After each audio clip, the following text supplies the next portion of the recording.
DKUKMPP Kota Cirebon selama tahun 2022 telah merealisasikan berbagai macam program kerjanya. Kini kita ikuti wawancara dengan Kepala Dinasnya, Iing Daiman. Pak Iing Daiman selaku Kadis Koperasi KUKM Kota Cirebon, sejauh ini untuk tahun 2022 nih Pak, berbagai macam program yang telah dilaksanakan seperti apa nih Pak? Baik, terima kasih Mas Aji dan pendengar RRI semua. Kami di tahun 2022 sudah melakukan beberapa hal, terutama terkait dengan koperasi UKM yang menjadi tugas pokok kami. Kami selama 2022 alhamdulillah sudah menyelenggarakan beberapa program, termasuk untuk pertama kali peringatan Hari Koperasi secara luring ya, event kolaborasi dengan berbagai stakeholder, terutama penggiat koperasi. Yang kedua, kami juga sudah menyelenggarakan untuk pemberdayaan UMKM untuk beberapa event, salah satunya adalah menyelenggarakan festival UMKM di salah satu mall sinergi dengan pusat perdagangan untuk sama-sama menaikkan traffic kunjungan masyarakat ke mall tersebut. Berikutnya kami juga sudah menyelenggarakan namanya Festival Pekalipan, Pusat Kuliner dan Aksi Kesenian. Ini salah satu upaya bagaimana membranding Kota Cirebon memiliki pusat kuliner malam hari yang mudah-mudahan ke depan bisa dipadukan terus dengan pariwisata dan menjadi salah satu destinasi untuk kuliner malam. Dan kami juga sudah melaksanakan terakhir kemarin itu menyelenggarakan Cirebon Batik Festival. Alhamdulillah, terima kasih untuk masyarakat semua.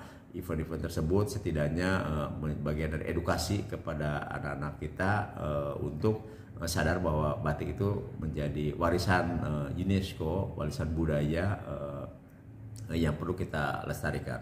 Dan satu lagi, di kantor kami sudah meresmikan oleh Pak Wali Kota tanggal kemarin 12 Desember 2022 meresmikan namanya Mall UKM. Mall UKM ini singkatan melayani Anda lewat layanan UKM. Itu Mas Aji.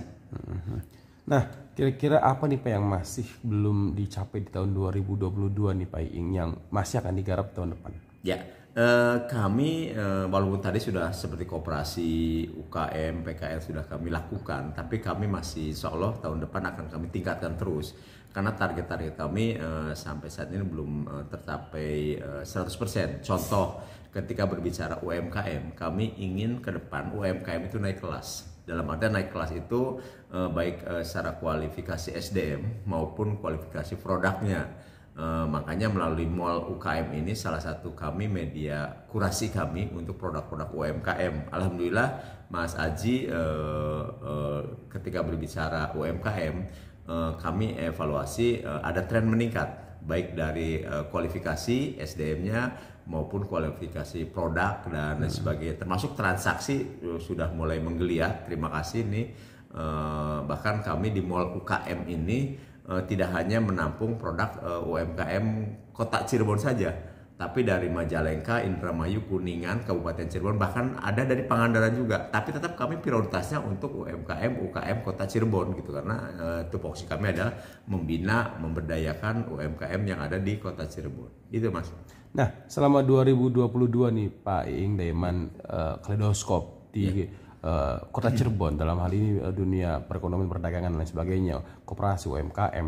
Nah, ini kan ada naik turun Pak, terutama dalam masa pandemi kemarin dari awal tahun masih ada kenaikan, kemudian sekarang turun melandai sampai sekarang. Meskipun kadang di ibu kota juga masih ada yang terjangkit COVID ya Pak. Nah, ini apakah berpengaruh besar Pak naik turunnya pandemi terhadap dunia ekonomi di wilayah Cirebon Pak?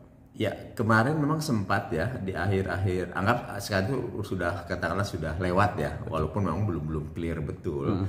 Memang sempat ketika pandemi itu kita termasuk perekonomian sangat terkontraksi ya.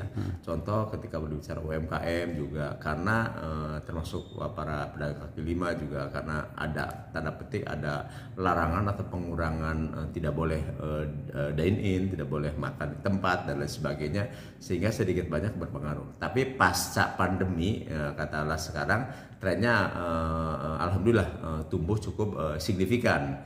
Contoh kami menyelenggarakan tadi festival UMKM, festival seperti batik kemarin, antusias warga sangat tinggi termasuk pelaku UMKM. Kemarin beberapa event kami yang kami selenggarakan alhamdulillah cukup lumayan signifikan dan kami berharap ke depan itu bisa terus katakanlah bangkit perekonomian Kota Cirebon, khususnya umumnya Jawa Barat, Indonesia pada umumnya. Itu Mas Haji.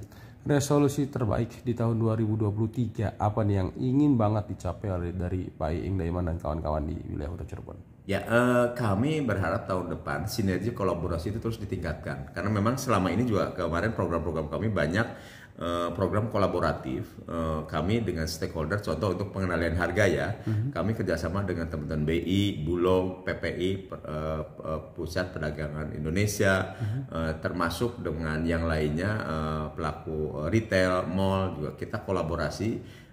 Dengan perguruan tinggi juga. Kami berharap tahun depan sinergitas kolaborasi ini terus bisa ditingkatkan, para pihak siapa berbuat apa, siapa berkontribusi apa. Dan ke depan saya mengajak terus ke teman-teman semua stakeholder, yuk bareng-bareng untuk memajukan Kota Cirebon ini, berperan baik perguruan tingginya, karena selama ini juga kami alhamdulillah di belakang kantor kami juga ada pelatihan WUB, wirausahawan baru, yang dilakukan oleh salah satu perguruan tinggi. Selama 2 minggu kami latih mahasiswa tidak di kampus tapi di kantor kami untuk digital marketing, termasuk yang lain-lainnya. Saya berharap tahun 2023 sinergi kolaborasi itu bisa terus ditingkatkan. Itu Mas Aji. Baik, itulah tadi sesi perbincangan saya Aji Satria dengan Kadis DKUK MPP Kota Cirebon Iing Daiman terkait berbagai macam program kerja di tahun 2022. Sampai jumpa.